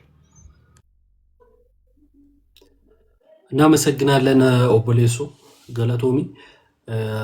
በዚሁ አጋጣሚ ሰው ወደሚወደውና ወደሚመካበት የኔ ወደሚለው አካል ነው የሚጮኸው እና ቁጣም ቢኖር ምንም ቢኖር የኔ ላላችሁት አካል ነው። ማንም ሰው አሁን ወደ መጅሊሱ ሲጮህ አልሰማችሁም፣ ወይም ወደ ምንድነው የጴንጤዎቹ ካውንስል ሲጮህ አልሰማችሁ። ወደ ራሳችን አባቶች ነው። ወደ አባት የሚጮህ አባት አለን ብለን ስለምናምና አባቶቻችን እንደምንፈልጋቸው አላገኘናቸውም። እናገኛችሁ ነው እንትን አይደለም። ምንም ሌላ መልክ ሊሰጠው የማይችል እጅግ በጣም ግልጽ ያለንበትን ሁኔታ የሚያሳይ ነገር ነው። ልደት ካለው ነገር ጋር አንዱ ጋር ብቻ ነው ማለስማማው። በሆነ ነገር ተይዘዋል ምንም ማለት አይችሉም ያለው ካልስማማው አልተያዙም ብዬ ነው ማምነው። እኔ መናገር እንደሚችሉ ልደት ራሱም ቅድም ነግሮናል። ልክ የወንበሯ ጉዳይ ስትመጣ መናገር ተችሏል። አይተናቸው ማናቃቸውን ሁሉ አየንበት እኮ አይደለ? ይሄ የኃጢአት የመቆጣጠር ጉዳይ አይደለም፣ የጽድቅ ጉዳይ አይደለም። በተሰጠበት ኃላፊነት ቢያንስ ሰው ሆኖ መገኘት አለበት። የተሰጣቸው ኃላፊነት አለ። አዎ ይችለዋለሁ ብለው ነው ወደዚህ ኃላፊነት የመጡት። እረኝነት ከባድ ነው። መንጋውን ማሰማራት ይጠይቃል። በምናሰናክላቸው መንጋዎች መጠየቅ ይመጣብናል። እኔ አልፈልግም ብለው አልሸሹም። የሸሹ እኮ ገዳማውያን አባቶች እኮ ነበሩ። አቡነ ተክለ ሃይማኖት የምታስታውሱ ከሆነ በደርግ ጊዜ አልፈልግም ብለው አምልጠው ነበር። መሆን አልፈልግም ብለው አምልጠው ከዛን በታጣቂ ይጠበቁ ነበር እንዳያመልጡ ተብሎ አልፈልግም ይሄን ቦታ ብለው ማለት ነው። አሁን በምን አይነት መልኩ ወደዛ እንደሚገባ የምታውቁት እና በጣም መመጻደቅ በማያስፈልገው ሁኔታና እኔ በጣም አጉል ትሁት ነኝ ምናምን የሚል ነገር አያስፈልገውም። ይሄ ትሁትነት የምናምን ጉዳይ አይደለም። ህመምን የመናገር ነው። ህመም ነው። ከዛስ ውጤቱ ለነገ ያሳስባል ነው። ምናልባት እንደ ስጋ ካየነውማ ምንም ችግር የለውም። ሁላችንም አንድ ላይ ማስመሰል እንችላለን። እንዲህ አባቶቻችን ምናምን ማለት እንችላለን። ግን አንተ እንደዛ ከምትለው እኩል ነው ለኔም አባትነታቸው። ይህንን መረዳት ያስፈልጋል። በተረፈ እኔ በግል የሚደረጉ ነገሮች ቢኖሩ ለምሳሌ እንደው ሰብሰብ ብሎ እንደው ጥያቄ ያለ ምናምን ከቤተክርስቲያን ውጭ በሆነ መልኩ የሚኬድ ከሆነ የኔ ስጋት ነው። አሁንም ልክ ሻሸመኔ ላይ እንዳየ ነው ያኔ የጥይት ራት ሆነው እንዳለፉት ምናልባትም እነሱ ለውጥ አመጥተዋል በደማቸው እንደነሱ ሆኖ ግን ከንቱ ነገር እንዳይሆንብን። ምክንያቱም በእርግጠኝነት አናቃቸውም የሚል ከቤተ ክህነት ደብዳቤ ይወጣባል። እርግጠኛ መሆነው ማለት ነው። ወተን አይ ለአርሲ ወንድሞቻችን ድምፅ ማሰማት እንፈልጋለን ምንል ከሆነና እነሱን ትተን ወደ ሌላ ምንሄድ ከሆነ ማለት ነው መጀመሪያ መጮህ ያለብን ብዬ ማምነው እኔ እነሱ ላይ ነው። በአንድም ይሁን በሌላ መንገድ ይሄንን ነገር ሊቀላቀሉት ይገባል። ከፊት ቀድመው ሊወጡ ይገባል። ሁሉም ተያይዞ መንጋው ከኋላ ተከትሎ እረኛው ከፊት ወጥቶ አደባባይ መውጣት አለብን። ሰላማዊ የሆነ ግን ደግሞ ጥያቄን ሰላማዊ የሆነ የክርስቲያኑን ጥያቄ ያነገበ ሐሳብ የያዙ አባቶች ከፊት ቀድመው እኛ ከኋላ እንከተላለን። ትክክለኛው እረኝነት ይሄ ነው። የመጽሐፍ ቅዱስ እረኝነት ይሄ ነው። የቤተክርስቲያን ትምህርት ይሄ ነው። ቤተክርስቲያን እረኝነት ብላ የሰጠችው መንጋው ፊት ለፊት በሚያቆም በማያቆም እያንቦራጨቀ ከኋላው እረኛው ቁጭ ብሎ ወንበር ላይ እያየ የሚንቀው የሚተው እንደዚህ አይነት እረኝነት ስለሌለን ማለት ነው። ስለዚህ የመጀመሪያው ነገር ቅደሙ።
ተመለሱ። ዮባ እሺ፣ ቆየው ከተቋረጥ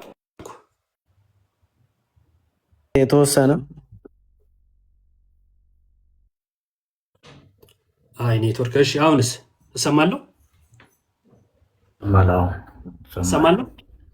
እሺ ስለዚህ ምን እያልኩ ነው? የአባቶች ድጋፍ ፊት መቅደም ያስፈልጋል። ህጋዊ የሆነ እንቅስቃሴ ያስፈልጋል። ያለንበትንም ሳንረሳ ማለት ነው ያስፈልጋል። እንቅስቃሴ ያስፈልጋል። ከዚህ በኋላ ይሄን ዜና መስማት አንፈልግ የምንል ከሆነ ድምጻችን ማሰማት አለብን። መቅደም አለባቸው። መሄድም አለብን እኛም አባቶቻችን ጋር። ስለዚህ ልጅ እንደ ልጅነቱ ለአባት ጥያቄ ማቅረብ አለበት ማለት ነው። ይሄ ግን አንድ አይነት ድምፅ ይፈልጋል።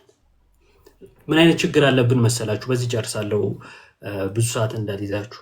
ምን አይነት ችግር አለብን?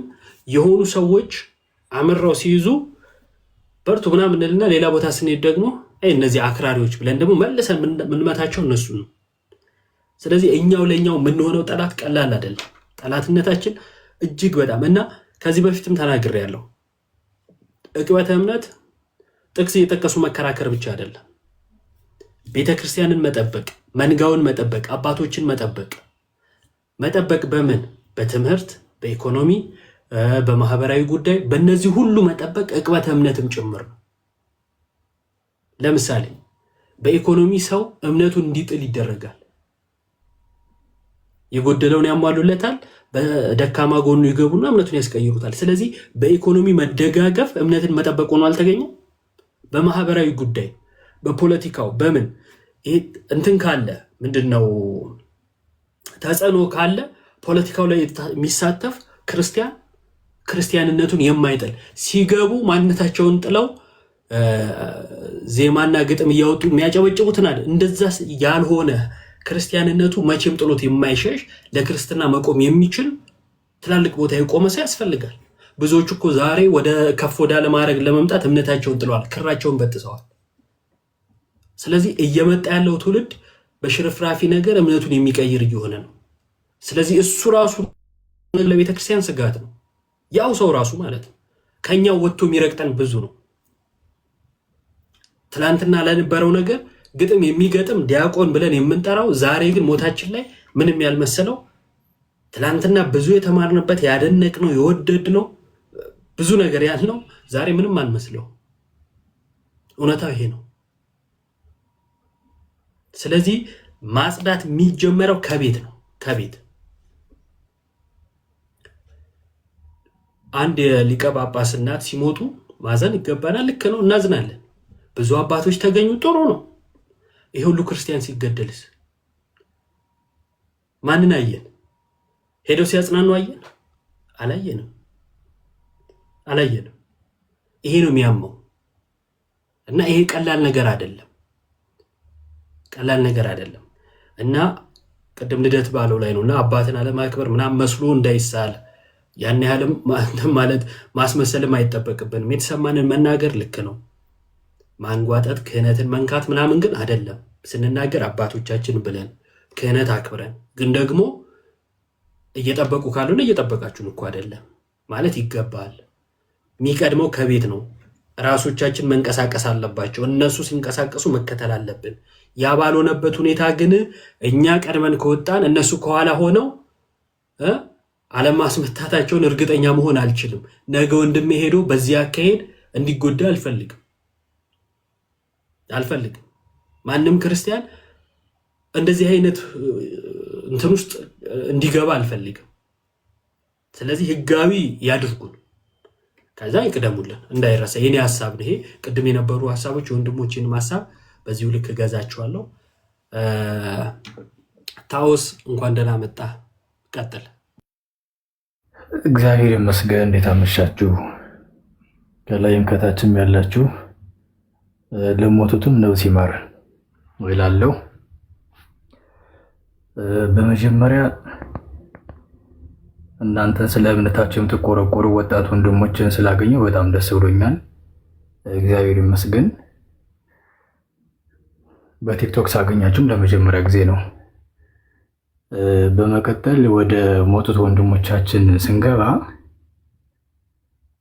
የኢትዮጵያ ኦርቶዶክስ ተዋሕዶ ቤተክርስቲያን አማኝ ምዕመን መሞት ከጀመረ አሁን አይደለም፣ ከ2002 አንስቶ ነው። ስር የሰደደ ሞት የመጣው ከ2002 አንስቶ ነው። ምናልባት የአርሲው ከ2 ዓመት ከ3 ዓመት ወዲህ ነው እየሞቱ ያሉትና የኦርቶዶክስ እምነት ተከታይ የሆኑ በየዕለቱ በየቀኑ 50 100 60 80 እየሆነ የሚሞትበት ቦታ አለ።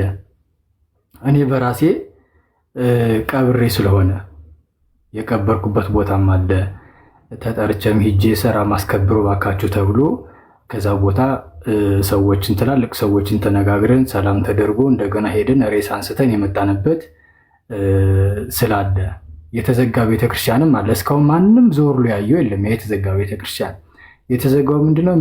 ምዕመኑ ከዛ ቦታ በራሳቸው ገንዘብ ሰርተው የራሳቸው ልጅ አስተምሮ ካህን አድርገው እየተገለገሉበት የነበሩት ቤተክርስቲያን ምዕመኑ ሙቶ ሲያልቅ ቤተክርስቲያኗ ባዶዋ ናት።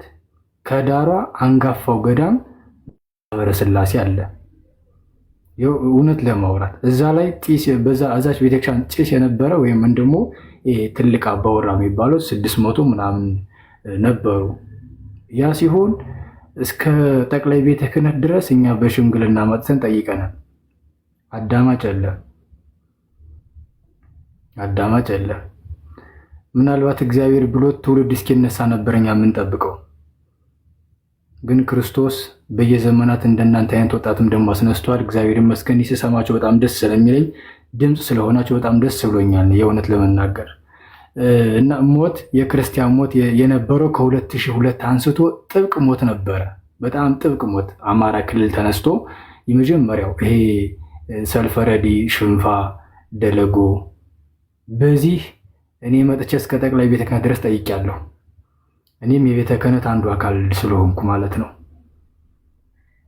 የቤተ ክህነት አንዱ አካል ነው።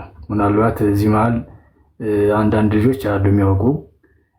በዛ ውስጥ መጥተን ጳጳሳትን፣ መነኮሳትን፣ ገዳማታ ያሉት ሳይሆን እዚህ ከተማ ላይ ያሉትን ይሄ የአድባራት አለቃዎችን እንደኔ ከእግራቸው ቁጭ ብሎ ተምሮ ባህሪያቸውን የሚያውቅ ካለ ሊያግዘኝ ይችላል። ምንም ደንታ የላቸውም። እውነት ለመናገር ምንም ጠይቀናል እኛ። እኔ አሁን ቅድስት ሥላሴ ዩኒቨርሲቲ ነው በኮሌጅ ውስጥ ነው ያለሁትኝ እና ይሄን ጥያቄ ለምንድን ነው ዝም የምትሉት? ቤተ ክርስቲያን አቅም አላት፣ ከመንግስት በላይ አቅም አላት። መንግስት ከላይ ላይ ነው የሚመራው። ቤተ ክርስቲያን ደግሞ ንስሐ አባት በየቤቱ ገብቷል አይደል? በየጭሱ በቃ በየቤቱ ንስሐ አባት እኮ አለ። ይሄንን ሀገረ ስብከት እየሰበሰበ ንስሐ አባቱን መስራት ማይችለው ምንድን ነው? እናንተ መጀመሪያ ከላይ መስራት አለባችሁ። ለምንድን ነው ክርስቲያን ሲሞት እናንተ ዝም የምትሉትን ስንጠይቃቸው ንቀታቸው ንቀት እንዳይመስላችሁ፣ መድኃኔዓለም ምስክሬ ነው። ንቀታቸው ንቀት እንዳይመስላችሁ። እኔ አሁን ከዚህ ላይ ወጥቼ እነሱን ልሳደብ የምችልበት አንደበት ኑሮኝ አይደለም፣ ግን እንደ ክርስቲያን ይነደናል። እንደ ክርስቲያን በጣም ተናደናል። ስልጣነ ክህነት የተቀበልኩት ከአቡነ እንድርያስ ነበርና እሳቸውንን በቅርበትም አገኛቸዋለሁ። ስጠይቃቸው እንደው መድኃኔዓለም ምስክሬ ነው በዚህ ዘመን ላይ ቢሞቱ ነበር የሚፈልጉት፣ ግን ያው ሞት አልመጣለ ነው የሚሉት። እሳቸውን አይቼ እዚህ ያሉን ጳጳሳት ሳይ በጣም ነው የሚገርመኝ። በጣም አሁን ጳጳሳትን ስንጠይቃቸው ምንድን ነው የሚሉን? በአቅራቢያ ያሉ ጳጳሳትን ስንጠይቃቸው ምን ይሉናል? ሰው እየሞተ እናንተ ለምንድን ነው ከዚህ የምትቀሙት ስንላቸው እነሱ የሚያሳድጉት የእህት ልጅ፣ የወንድም ልጅ፣ የአክስት ልጅ፣ የአጎት ልጅ ለማሳደግ ነው የሚጥሩት። የእህት ልጃቸውን፣ የአክስት ልጃቸው፣ የአጎት ልጃቸውን ወደ አሜሪካ ወደ አውሮፓ ለመላክ ነው የሚጥሩት። እነሱ ይሄን ማድረግ ስለሚፈልጉ ከስልጣናቸው መውረድ ስለማይፈልጉ መናገር አይችሉም። መንግስት ይሄን አደረገ ማለት አይችሉም። ከነሱ ሞልቶ የፈሰሰውን ቤተሰባቸው ነው ኑሮ የሚጠውሩት። እናውቃቸዋለን። አሁን እኛ በእነሱ በመጦራቸው ቤተሰብ በመጦራቸው ገንዘብ መኳቸው ቀንተን አይደለም፣ ሞትን ነው እያልን ያለ ነው። ሞትን እኔ ነግራቸዋለሁ። አንዴ ያው ስብሰባ ምንም ሲሆን እንናገራለን። የቤተ ክህነት ስብሰባ ሲሆን እንናገር አፋችን የሚያስዙን በጎን ክትትል ነው የሚያስደርጉብን፣ ግን ምንም መስሎ አይታየንም። በነገራችን ላይ የአንድ የሞት ተጋፋጭ አካል እኔ ስለነበርኩ እኔ ተወልጄ ያደኩባት ቤተክርስቲያን ያገለግልኳት ቤተክርስቲያን ተዘግታለች። ዛሬ ምእመን የላትም። 8 ዓመቷ ማነው ይሄ 7 ዓመቷ ከተዘጋች ማንም ዞር ሊያዩ የለም። ወረዳ ቤተ ክህነቱም አየውም፣ ሀገረ ስብከቱም አየውም፣ ማንም ዞር ሊያዩ የለም። ጠይቀናል። እስከ ወረዳ ቤተ ክህነት ሀገረ ስብከት መስሎ አይታያቸውም። ከነሱ ያለው ነገር አይጉደል እና ይሄ ጳጳሳት ለዚህ ሞት ምክንያት ሆነው ወጥቶ የመናገር አንደበታቸው ብቁ አይደለም። ብቁ መሆን የሚችለው ከሆዳቸው ውስጥ ያለውን ነገር አውጥተው ሲጥሉ ነው። በጣም አጸያፊ ነገር ነው። ዛሬ በአርሲው ጉዳይ ያው ተነጋግረን ነበር። አጋጣሚ የተወሰኑ አባቶችን አግኝተን ያው እንደ ሐሳብ አይዲያ ተናገርን። እናንተ ደግሞ ምን ባይናችሁ ነው የሚሉት። የሚገርመው ነገር ማለት ነው። እናንተ ደግሞ ምን ባይናችሁ። ማፈሪያ እኮ ነው። መድኃኒዓለም ምስክሬ ነው። ማፈሪያ እኮ ነው። አንዳንዴ ግን እነሱ የታፈኑበት መሰረት አለ። በምን እመኑም አትመኑም ከቤተ ክርስቲያን ውስጥ ያለ ደህንነት ይሄ ነው አትሉት።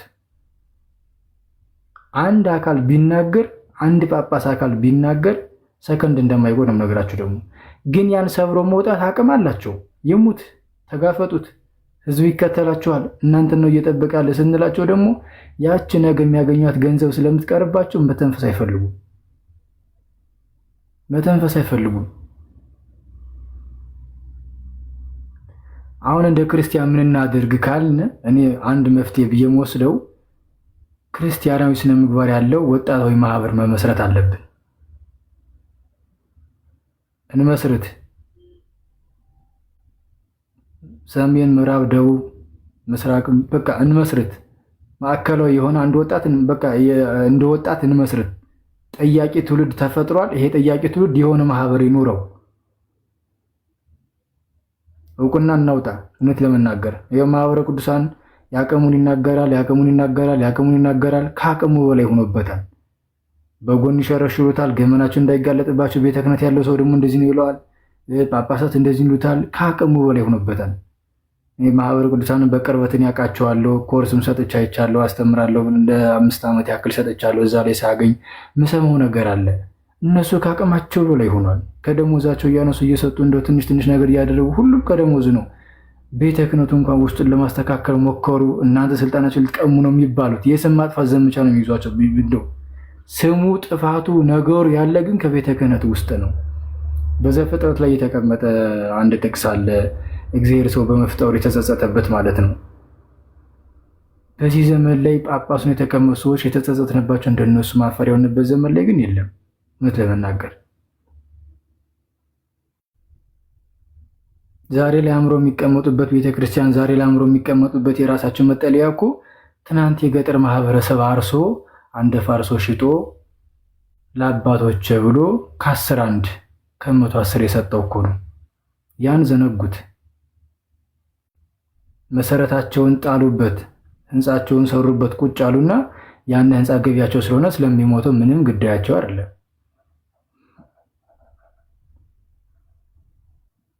ምንም ጉዳያቸው አይደለም። ተነጋግረናል። ግን እንደኔ በቅርበት የቤተ ክህነትን ታሪክ ውስጡን ቤተ ክህነቱን የሚያውቅ ካለ እውነት ለመናገር ጉዳያቸው አይደለም። በቃ እኔ እንደዚህ ዘመን ወጣት በመሆኔ ነው እኔ የምናገረው። እነሱ ግን ትተውታል። አሁን እየጠወሩ ያሉት የአክስት ልጅ አጎት ልጅ ምናምን ያንን ማሳደግ ስለሚፈልጉ የሚናገሩት ነገር አሁን አንዳች ነገር የለም። እኛ የምናውቀው ነገር ስለሆነ ውስጥ ላይ አንዳች ነገር የለም። እኔ አሁን ሰሜኑ ክፍል ላይ ለተደረገው ነገር ከ2004 አንስቶ ምን ያህል ቤተክርስቲያን እንደተዘጉ አንድ ባንድ ከጀል ያለ ከራሴ ወረዳ ጀምሮ ማለት ነው ጠይቀናል። ያንን እስከ ጠቅላይ ቤተ ክህነት ስንጠይቃቸው ጉዳያቸው አይደለም ሲጀምሩ። በቃ ስንቱ ካህንም የሚያገለግልበት ሴት ትቶ ከተማ ላይ ሲገባ የሚያገለግለው አጥቶ ትቶ ገበሬ ሆኖ ሊስትሮ ጠራጊው ተቀመጣለ።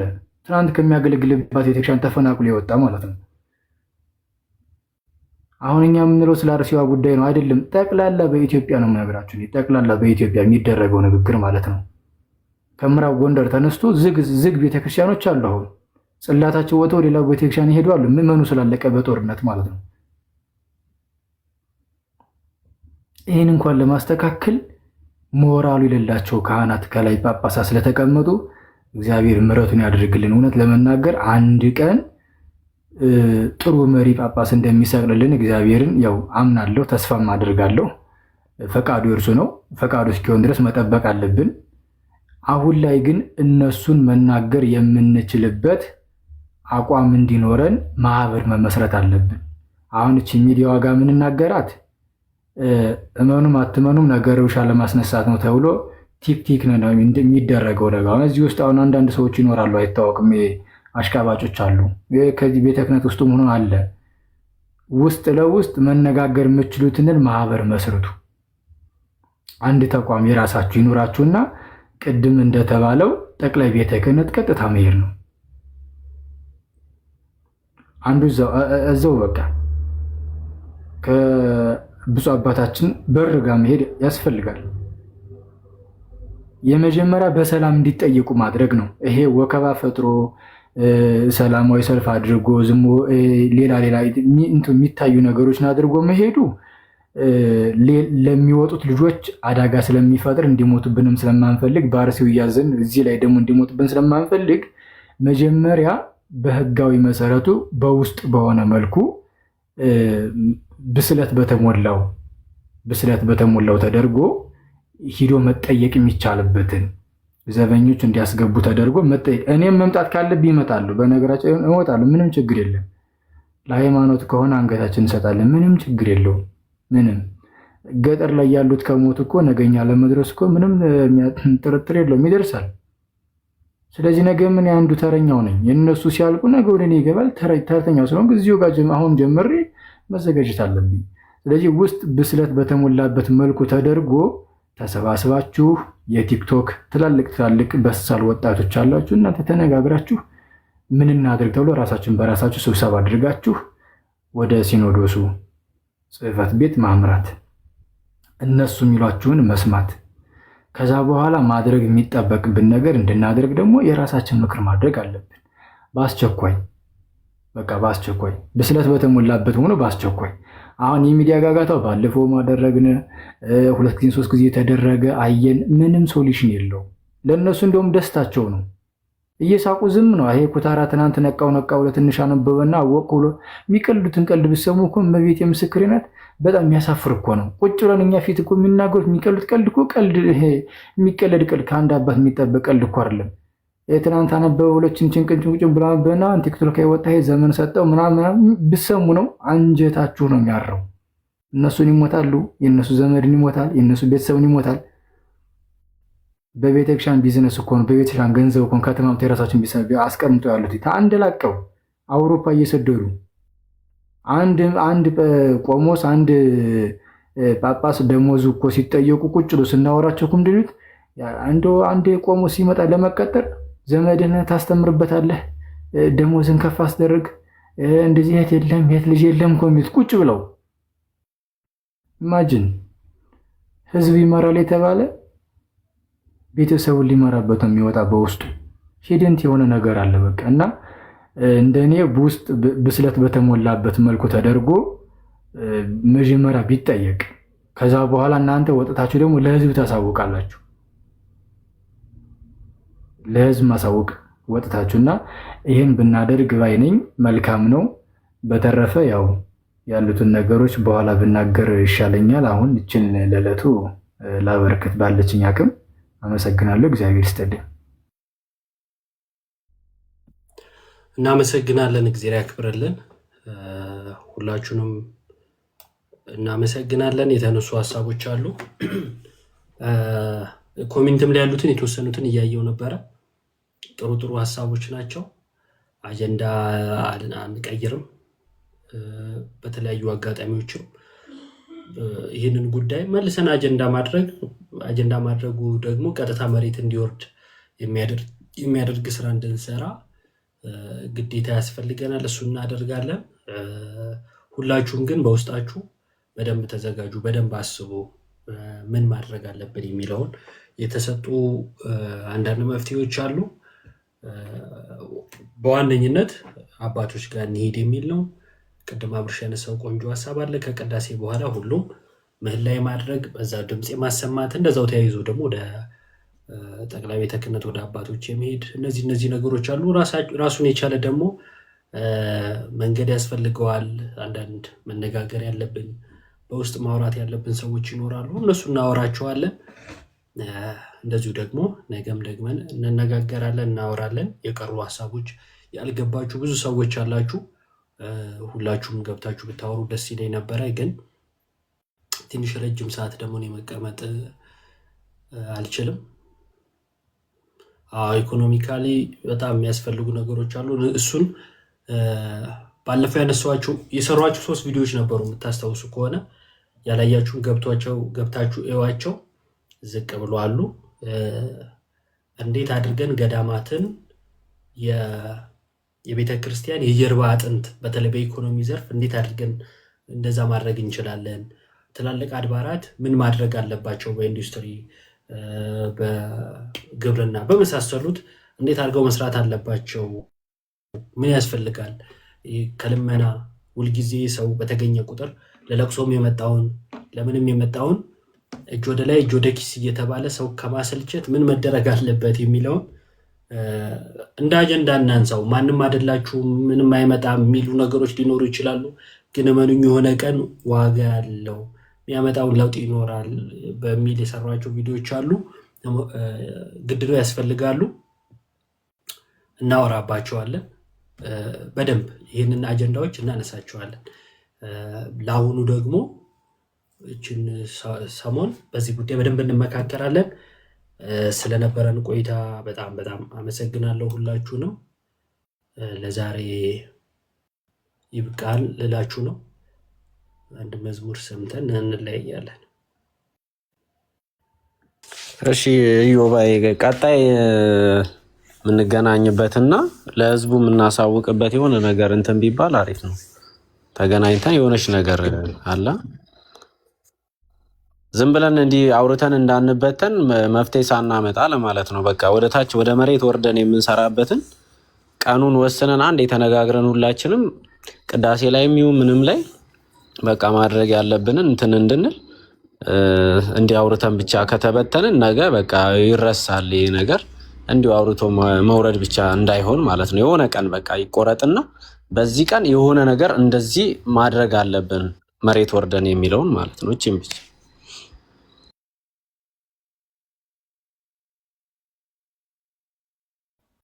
እሺ፣ ትክክል። እንደዛ እናደርጋለን፣ እናወራበታለን። እቺን መዝሙር እንስማና ከዛ እንለያያለን።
መሠዊያ ፈረሰ ጮኹ ደናግል ደምን ባለቀሱ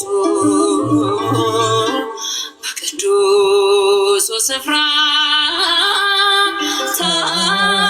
ታርዷልና ቄሱ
እሺ እየሰማሁት ነበር። ይሄ ዋሂድ የተናገረው ነው ጋይስ? አንዴ መልሱ። ዋሂድ የተናገረው ነው ወይስ?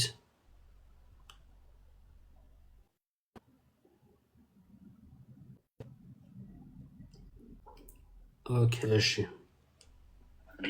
በየአዲስ አበባ በየእንትኑ ባገኘነው አጋጣሚ መንግስትም ደግሞ ቸር ነው ለእኛ ቦታም ይሰጠናል። ነፃ እየሰጠን ያለው ስለዚህ እስከሰጠን ድረስ እንዳለን ማለት ነው። በተረፈ ሀኪሞች እኛን አይተው ተቋም ያስፈልጋል ሲሉ ነበርና አይደለም ተቋም አይደለም መሬት በስነስርዓት መንቀሳቀስ እንኳን ከቻላችሁ አላነጋችሁኝ በስነስርዓት እስኪ በዚህ ሰውዬ በጣም እንትን ሰው ነው እና ተነጋግረን አውርተን አናውቅም፣ ግን ብሎክ አድርጎኛል። እሺ እንስማ። የእነሱ ነው ተብሎ ጊዜኛ ነው ማለት ነው። መሬቱ ላይ በየክፍለ ሀገሩ ግንባታችን እንቀጥላለን። የትውልድ የሚሆን ግንባታ ማለት ነው። በየክፍለ ሀገሩ በየአዲስ አበባ በየእንትኑ ባገኘነው አጋጣሚ መንግስትም ደግሞ ቸር ነው ለእኛ ቦታም ይሰጠናል። ነፃ እየሰጠን ያለው ስለዚህ እስከሰጠን ድረስ እንዳለን ማለት ነው። በተረፈ ሀኪሞች እኛን አይተው ተቋም ያስፈልጋል ሲሉ ነበርና አይደለም ተቋም አይደለም መሬት በስነስርዓት መንቀሳቀስ እንኳን ከቻላችሁ አላነጋችሁኝ በስነስርዓት መልካችሁ ሳይታይ ምን ሳይታይ በስነስርዓት እንኳን ሄዳችሁ እንኳን አይደለም ተቋም ሊኖራችሁ ይቅርና ማለት እንኳን ተቋም ሊኖራችሁ ይቅርና በስነስርዓት እንኳን መጓዝ አትችሉም እያለ ነው።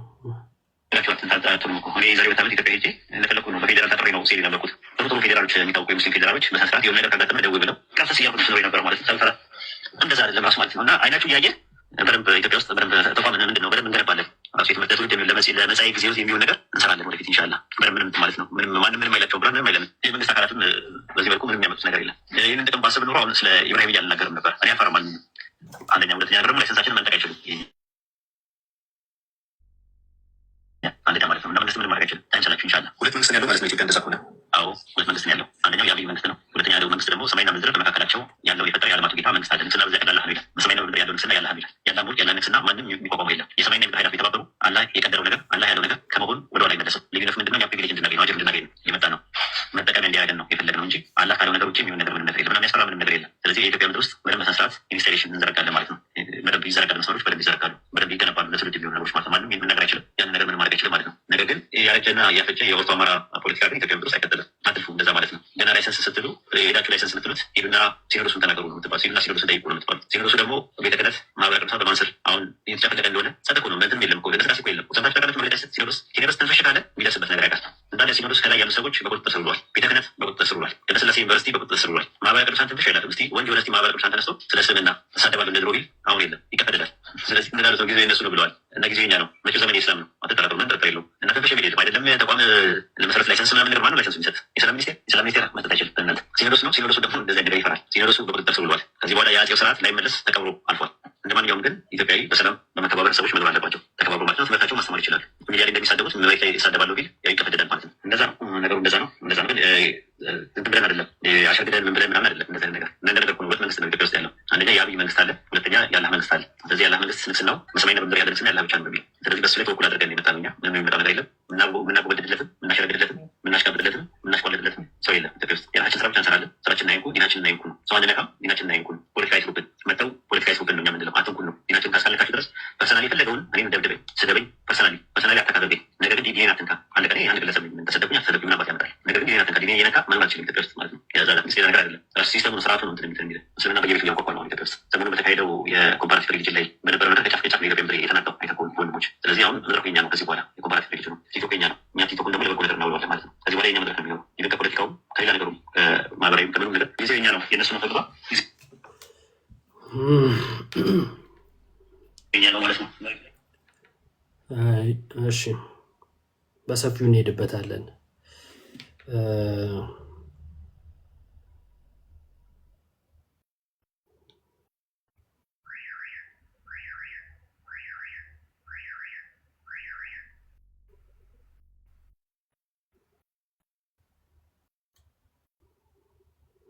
እስቲ ቆይ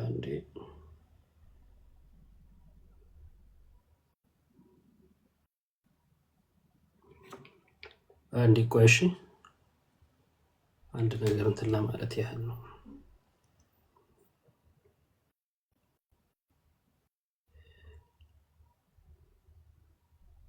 እንትን አድርጉት፣ አስቀምጡት። እሺ እንትኑ ከሲስ ላይ አንዱ እዚህ አለ ስታንድ ባይ ምናምን የሚል ስታንድ ትሩዝ ምናምን የሚል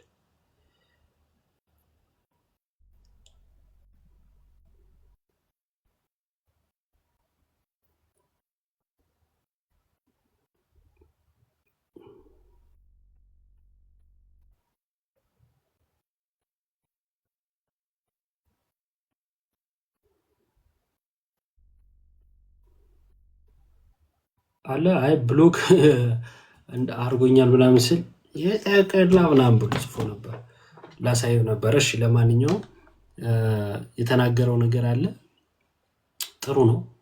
ለምን ተናገረ ብላችሁ እንዳታስቡ፣ መናገሩ ጥሩ ነው።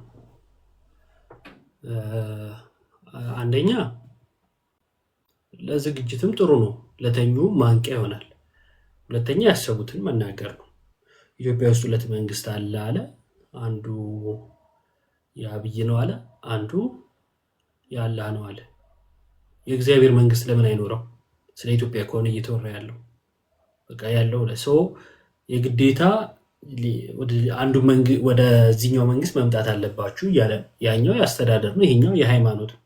ስለዚህ ሃይማኖት እናጠፋለን፣ ሌላ ምንም መልእክት የለውም። ግን እኔ እንደዚህ አይነት እንትን በእርግጥ እሱ እንትን አይደለም። እታች ያለውን እያወራ ከሆነ ትክክል፣ እታች ያለውን ሰው እኛም መስራት እንዳለብን አመላካች ነው። ወሂድ የሚባል ሰው ግን ለእኔ ተራ ትንኝ ነው። ያው ብዙ መናገር አልፈልግም፣ ግን ተራ የሆነ ሰው መንደሬ ማለት ነው። በቃ እንደዚህ አይነት ሰው ነው። ግን ጥሩ ነው መናገሩ፣ ጥሩ ነው ማንነቱን ስለሚያሳይ። ከዛ በተረፈ እንዳንተ አይነቱ ምንም እንዳልሆነ እንድታውቀው። እኛ የተቸገርነው በነገራችን ላይ እንደዚህ አይነት ኩታራ በሚያወራው ወሬ አይደለም። እኛ የተቸገርነው በራሳችን ሰዎች ነው። የቸገረን እሱ እንጂ እንደዚህ አይነቶች እንደው እንትን ምናምን አስፈርቶ ምናምን በፍጹም አይደለም፣ በፍጹም አይደለም። ፊኛ ሲፈነዳ ፈሱን ጥሎ የሚሮጥ እንትን እንደሆነ በደንብ ነው የምናውቀው፣ በደንብ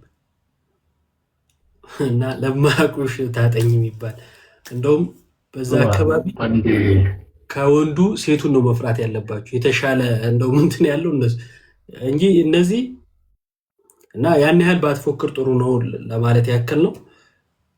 ነገ ምናምን ቪዲዮን በደንብ ሙሉውን እንትን ብለን በሰፊው እንሄድበታለን። ለዛሬ ይብቃን። እኔም ብዙ ስለቆየው ማለት ነው።